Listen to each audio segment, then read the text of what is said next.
Assalamualaikum warahmatullahi wabarakatuh. Perkenalkan, nama saya Cynthia April Pramesti dari Prodi Akuntansi kelas A. NPM saya 12120200042. Di sini saya akan menjelaskan tentang uji asumsi klasik atau yang dijabarkan oleh Pak Faisal minggu lalu. Kita langsung share screen aja. Oke, ini. Oke. Uji asumsi klasik dilakukan terhadap model regresi yang digunakan dalam penelitian untuk menguji baik atau tidaknya model regresi tersebut. Dalam penelitian ini, uji asumsi klasik digunakan untuk menguji bahwa analisis regresi bebas dari asumsi klasik seperti normalitas, multikolonialitas, dan heteroskedastisitas. Yang pertama ada uji normalitas yang bertujuan untuk menguji apakah dalam model regresi variabel pengganggu atau residual memiliki distribusi normal atau tidak. Yang kedua ada uji multikolonialitas, yaitu bertujuan untuk menguji apakah pada model regresi ditemukan adanya korelasi antar variabel bebas atau independen. Model regresi yang baik seharusnya tidak terjadi korelasi di antara variabel independen. Yang ketiga ada uji heteroskedastisitas, yaitu mengetahui apakah dalam model regresi terdapat kesamaan varian dari residual suatu pengamatan ke pengamatan lainnya. Oke, dari sini kita bisa lanjut ke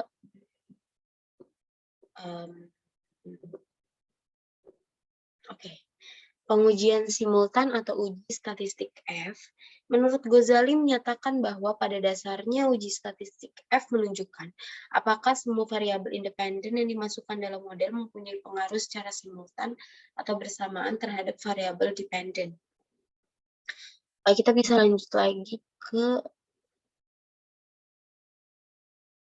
pengujian parsial atau uji statistik F. Menurut Ghazali, uji statistik T pada dasarnya menunjukkan seberapa jauh pengaruh satu variabel penjelas atau independen secara individual dalam menerangkan variasi-variasi variabel dependen. Uji signifikan T digunakan untuk mengetahui pengaruh secara parsial variabel independen terhadap variabel dependen. Oke, kita langsung share screen ke SPSS-nya aja. Oke, bisa langsung share screen di SPSS-nya aja. Oke, di sini udah kelihatan di variabel view data yang minggu lalu. Di gender itu kita tambahkan value-nya menjadi satu perempuan dan satu laki-laki. Kita tambahkan keterangan. Di bagian kelas juga kita tambahkan di keterangan yang pertama ada akuntansi A, yang kedua akuntansi B, yang ketiga akuntansi C. Kita oke-an aja. Di label seperti yang kemarin, yaitu total BMW, kemandirian belajar, motivasi berprestasi, prestasi praktikum. Oke, di measure-nya itu, ini semuanya kita ganti jadi scale ya.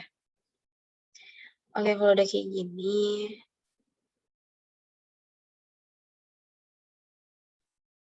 kita bisa langsung ke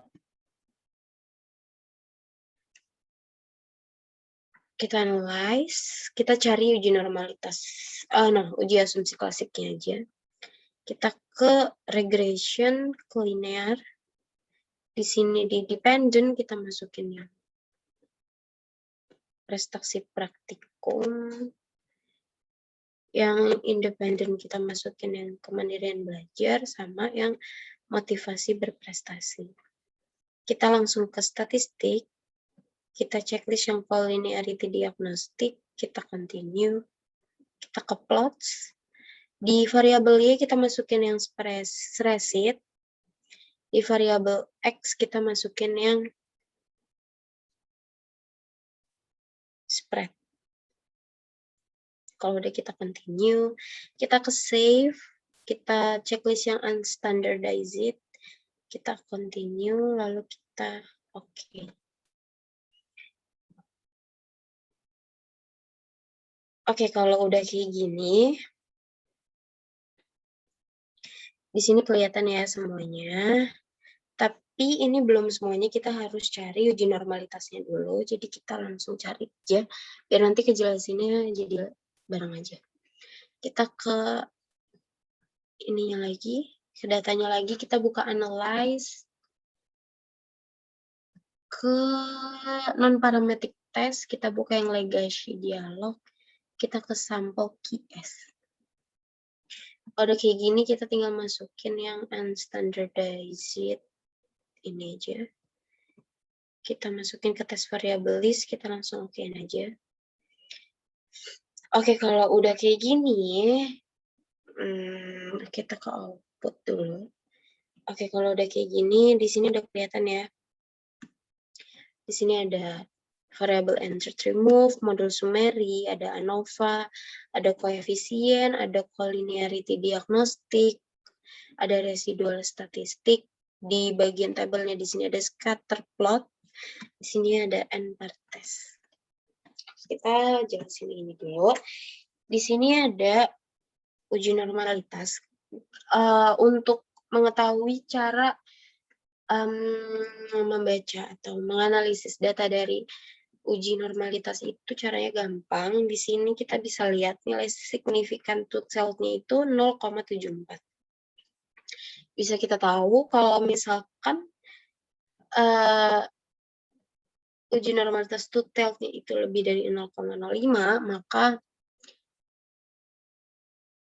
datanya itu diterima. Sedangkan kalau misalkan kurang dari 0,05, maka datanya itu ditolak.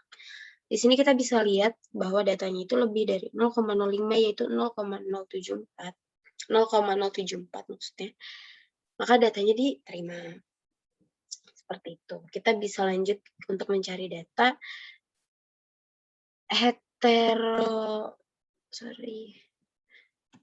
agak susah baca data yang itu. Kita mau cari data heteroskedastisitas. Carinya itu di sini, di scatter plot dependent variable prestasi praktikum. Untuk mencari data hetero itu gampang. Di sini kan datanya kan nggak bertumpuk ya. Datanya itu nggak ada yang tindih-tindihan, jadi datanya itu termasuk data hetero. Kalau datanya itu tumpuk-tumpukan itu datanya itu data homogen. Gitu. Di sini bisa kita lihat datanya tuh nggak ada yang tumpuk-tumpukan, jadi datanya tuh benar-benar menyebar rata, nggak ada yang bertumpuk gitu. Oke, sekarang kita cari data multikolonialitas. Kita carinya di tabel koefisien di collinearity statistik. Yang di sini ada dua tabel, yaitu tolerance sama FIF. FIF itu maksudnya jika data itu lebih dari 10, maka datanya itu ditolak. Kalau data lebih dari 10, datanya ditolak. Kalau kurang dari 10, datanya diterima. Di sini bisa kita lihat bahwa datanya itu kurang dari 10, yaitu cuma 1,268. Gitu. Kalau di tolerance, kalau datanya itu lebih dari 0, datanya itu harus lebih dari 0,01 ya. Baru datanya itu akan diterima. Di sini datanya itu bisa kita lihat lebih dari 0,1, yaitu 0,789. Kalau datanya kurang dari 0,1 itu akan ditolak. Gitu.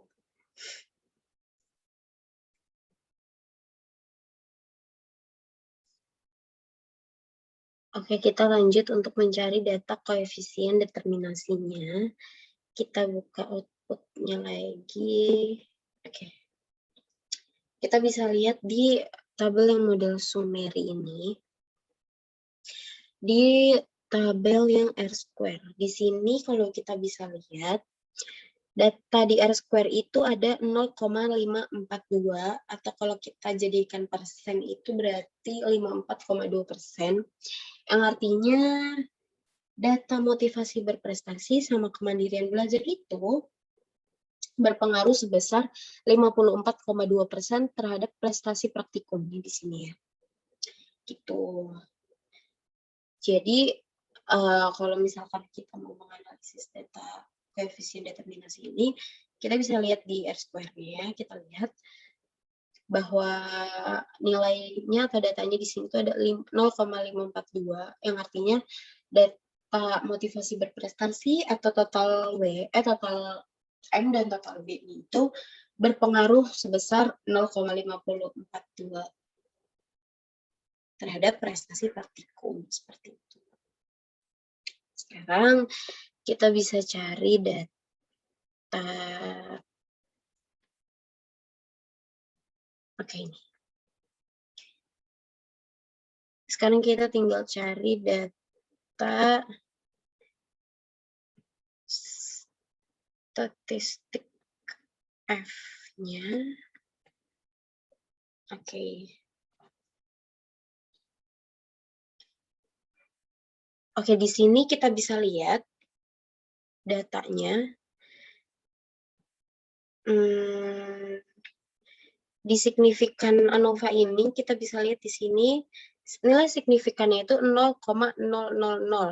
Kalau misalkan kita lihat di PPT-nya, kita pindah ke PPT dulu.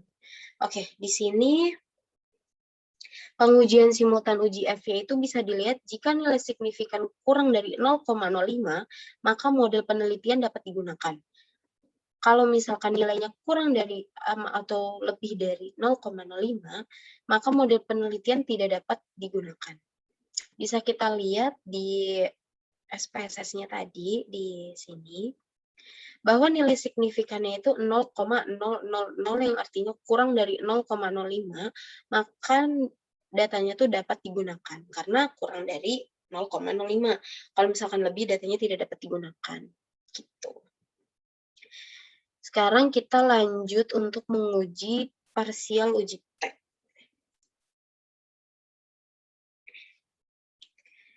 Oke.